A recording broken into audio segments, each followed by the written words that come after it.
I said at the time that I had to be paid equally.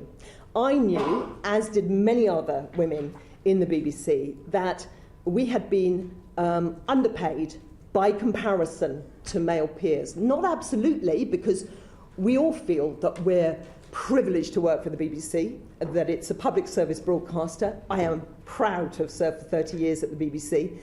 But we knew there was inequality. We didn't know the details because the BBC is extremely secretive on pay, but we knew we were underpaid, and I was determined at this point, where I knew I'd give the China job every last ounce of my skill and stamina. I knew I would do that job at least as well as any man, but I insisted on equal pay, and I thought I had won a commitment to pay parity when I set off to China, which is why I got such a shock last July when I discovered that that two men as international editors were being paid at least 50% more than the two women international editors. It is an insult to add to the original injury.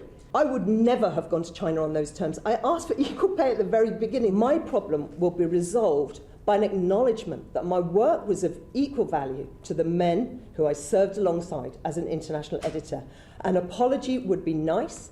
I note that the BBC is saying it's very grateful to men who last Friday, taking a voluntary pay cut. I mean, they've never said they're very grateful to me for not taking a pay rise at the time. My case is just an example of the bigger problem. The BBC can't sort it out for me.